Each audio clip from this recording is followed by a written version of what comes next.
ರಾಜಕೀಯ ಸುದ್ದಿ, ಅದರಲ್ಲೂ ಚುನಾವಣಾ ಸುದ್ದಿಗಳನ್ನ ನೋಡೋಣ. ಚುನಾವಣೆ ಹತ್ರ ಬರ್ತಾ ಇದ್ದು ಪ್ರಚಾರದ ಅಖಾಡ ರಂಗೇರ್ತಾ ಇದೆ. ಅಖಾಡದಲ್ಲಿ ಮಾತಿನ ಭರಾಟೆ ಜೋರಾಗಿದೆ.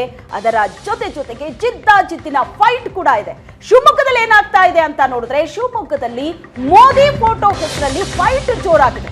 ಈಶ್ವರಪ್ಪ ವರ್ಸಸ್ ಬಿಜೆಪಿ ಮಧ್ಯೆ ಫೋಟೋ ಪಾಲಿಟಿಕ್ಸ್ ನಡೆದಿದೆ.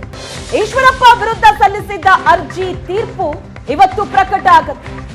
ಶಿವಮೊಗ್ಗ ಕೋರ್ಟ್ನಲ್ಲಿ ನಡೆದಿರುವಂತಹ ವಿಚಾರಣೆ, ಕೋರ್ಟ್ ತೀರ್ಪು ಈಶ್ವರಪ್ಪ ಪರವಾಗತ್ತಾ ಅಥವಾ ಬಿಜೆಪಿ ಪರವಾಗತ್ತಾ?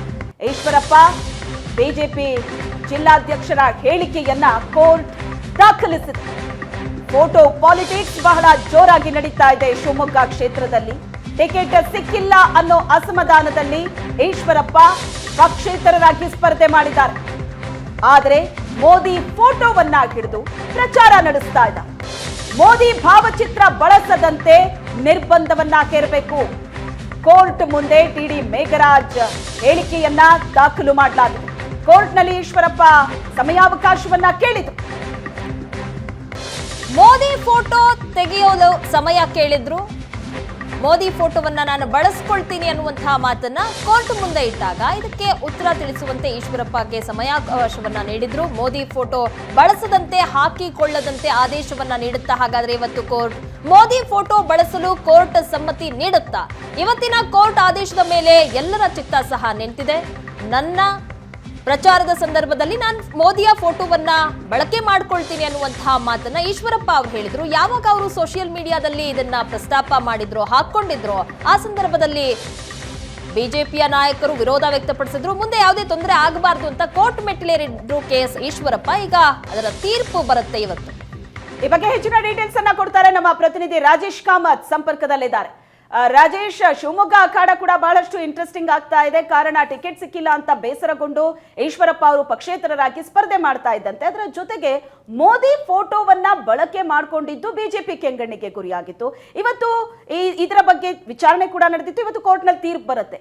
ಏನಾಗ್ಬೋದು ಕೋರ್ಟ್ ತೀರ್ಪು? ಯಾಕಂದ್ರೆ ಈಶ್ವರಪ್ಪ ಅವರು ಮೋದಿ ಫೋಟೋ ಬಳಕೆ ಮಾಡ್ತೀನಿ ಅಂತ ಹೇಳ್ತಾ ಇದ್ರು.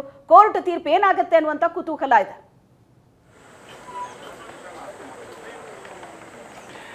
ಶ್ವೇತಾ, ಏನಂತ ಹೇಳಿದರೆ, ಮೋದಿಯವ್ರನ್ನ ಪ್ರಧಾನಿಯವರು, ಹಾಗಾಗಿ ಎಲ್ಲರೂ ಬಳಸ್ಬೋದು ಅನ್ನೋದು ಒಂದು ಸಾಮಾನ್ಯ ಸಂಗತಿ. ಆದರೆ ಚುನಾವಣೆಯಲ್ಲಿ ಅವರು BJP ಅಭ್ಯರ್ಥಿಯಾಗಿದ್ದಾರೆ. ಹಾಗಾಗಿ ಅದು ಚುನಾವಣಾ ಆಯೋಗ ನಿರ್ಧಾರ ಮಾಡಬೇಕಾಗತ್ತೆ. ಆದರೆ ಇದಕ್ಕೂ ಮೊದಲು ಈಶ್ವರಪ್ಪನವರು ಎಲ್ಲ ಕಡೆ ಕೂಡ ನಾನು ಮೋದಿ ಪರ, ನಾನು ಗೆದ್ದರೆ ಮೋದಿಯನ್ನೇ ಬೆಂಬಲಿಸ್ತೀನಿ, ನಾನು BJPಯನ್ನು ಶುದ್ಧೀಕರಣ ಮಾಡ್ತೀನಿ, ಈ ರೀತಿಯ ಹೇಳಿಕೆಗಳನ್ನು ಕೊಡ್ತಾ ಒಂದು ಕಡೆ BJP ವಿರುದ್ಧವಾಗಿ ಪಕ್ಷೇತರ ಅಭ್ಯರ್ಥಿಯಾಗಿ ಸ್ಪರ್ಧೆ ಮಾಡಿದ್ದಾರೆ. ಜೊತೆಯಲ್ಲಿ ಮೋದಿ ಭಾವಚಿತ್ರವನ್ನು ಇಟ್ಕೊಂಡು ಎಲ್ಲ ಕಡೆ ಪ್ರಚಾರ ಹೋಗ್ತಿದೆ. ಅವರ ಕರಪತ್ರಗಳಲ್ಲಿದೆ, ಅವರ ಕಚೇರಿಯಲ್ಲೂ ಕೂಡ ಬ್ಯಾನರ್ಗಳಲ್ಲಿ ಇದೆ. ಎಲ್ಲ ಕಡೆಯೂ ಕೂಡ ಮೋದಿ ಭಾವಚಿತ್ರವನ್ನು ಯಥೇಚ್ಛವಾಗಿ ಬಳಕೆ ಮಾಡ್ತಿದ್ದಾರೆ. ನಾನು ಹಿಂದುತ್ವವಾದಿ, ಮೋದಿಯವರ ಪರ ಅನ್ನೋದನ್ನು ಮನವರಿಕೆ ಮಾಡೋ ಪ್ರಯತ್ನದಲ್ಲಿದ್ದಾರೆ. ಹಾಗಾಗಿ ಎಲ್ಲಿ BJPಯವರು ಇದಕ್ಕೆ ಅಡ್ಡಿ ಆಗ್ತಾರೋ ಅಂತ ಹೇಳಿ ಮೊದಲೇ ಮುಂಜಾಗ್ರತಾ ಕ್ರಮವಾಗಿ ಕೇವಿಟ್ ಸಲ್ಲಿಸಿದರು. ಆ ಕೇವಿಟ್ ಸಲ್ಲಿಸಿದ ಹಿನ್ನೆಲೆಯಲ್ಲಿ ಶಿವಮೊಗ್ಗ ನ್ಯಾಯಾಲಯ ಇದಕ್ಕೆ ಸಂಬಂಧಪಟ್ಟ ಹಾಗೆ ಒಂದು ನೋಟಿಸನ್ನು ಕೂಡ ಸಂಬಂಧಪಟ್ಟ BJP ಜಿಲ್ಲಾಧ್ಯಕ್ಷರಿಗೆ ಜಾರಿ ಮಾಡಿತ್ತು.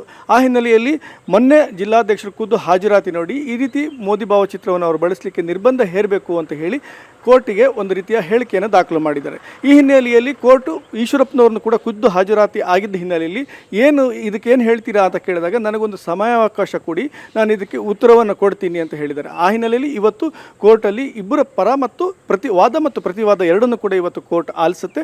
ನಂತರ ಅದಕ್ಕೆ ಸಂಬಂಧಪಟ್ಟ ಹಾಗೆ ತೀರ್ಪು ನೀಡುತ್ತೆ. ಹಾಗಾಗಿ ಈ ಮೋದಿ ಭಾವಚಿತ್ರವನ್ನು ಈಶ್ವರಪ್ಪನವರು ಬಳಸ್ಬೋದಾ, ಬಳಸೋಕ್ಕಾಗೋದಿಲ್ವಾ, ಅಥವಾ ಅವ್ರಿಗೆ ಬಳಸೋದಾದರೆ ಯಾವ ರೀತಿ ಅನುಮತಿ ಕೊಡುತ್ತೆ, ಅಥವಾ BJPಗೆ ಇದನ್ನು ಏನು ಮನವಿ ಮಾಡಿದ್ದಾರೆ ಮೋದಿ ಭಾವಚಿತ್ರ ಬಳಸೋದಕ್ಕೆ ನಿರ್ಬಂಧ ಹೇರಿ ಅಂತ ಇದನ್ನು ಪುರಸ್ಕರಿಸ್ತಾ, ಇವೆಲ್ಲವೂ ಕೂಡ ಒಂದು ರೀತಿಯ ಪ್ರಶ್ನಾರ್ಥಕ ಚಿಹ್ನೆಗಳಾಗಿದೆ. ಕೋರ್ಟು ಈಶ್ವರಪ್ಪನವರು ಹಾಗೂ BJP ಜಿಲ್ಲಾಧ್ಯಕ್ಷರ ಎರಡು ಕಡೆಯ ವಾದ ಮತ್ತು ಪ್ರತಿವಾದ ವಕೀಲರ ಮೂಲಕ ಕೇಳಿಕೊಂಡು ಒಂದು ಕೋರ್ಟ್ ಅಂತಿಮ ತೀರ್ಮಾನಕ್ಕೆ ಬರುವ ಸಾಧ್ಯತೆಗಳಿದೆ. ಬಹುತೇಕ ಇವತ್ತಿನ ದಿನ ಒಂದು ಕ್ರೂಷಿಯಲ್ ಡೇ ಫಾರ್ ಈಶ್ವರಪ್ಪ ಮತ್ತು BJP ಅಂತ ಹೇಳ್ಬೋದು. ಒಂದು ವೇಳೆ ಈಶ್ವರಪ್ಪನವರಿಗೆ ಅನುಮತಿ ಸಿಕ್ಕಿದರೆ ಅದರ ಚುನಾವಣಾ ಕಣದಲ್ಲಿ ಬೇರೆಯ ಚಿತ್ರಣ ಆಗ್ತದೆ. ಒಂದು ವೇಳೆ ಅನುಮತಿ ಸಿಕ್ಕಲಿಲ್ಲ ಅಂದರೆ ಈಶ್ವರಪ್ಪನವರ ರಾಜಕೀಯ ನಡೆಯನ್ನು ಕೂಡ ಒಂದು ಹಂತದಲ್ಲಿ ನಿಯಂತ್ರಣದಲ್ಲಿ ಇಡಲಿಕ್ಕೆ BJPಗೆ ಕೂಡ ಸಾಧ್ಯವಾಗುತ್ತೆ ಅಂತ ಹೇಳ್ಬೋದು. ಪ್ರಗತಿ, ಥ್ಯಾಂಕ್ ಯು ರಾಜೇಶ್, ನಿಮ್ಮೆಲ್ಲ ಡೀಟೇಲ್ಸ್ಗಾಗಿ. ಒಟ್ಟಾರೆಯಾಗಿ ಇವತ್ತು ಏನು ರಿಸಲ್ಟ್ ಬರುತ್ತೆ ಅನ್ನೋದು ಸಾಕಷ್ಟು ಕುತೂಹಲಕ್ಕಂತೂ ಕಾರಣ ಆಗಿದೆ.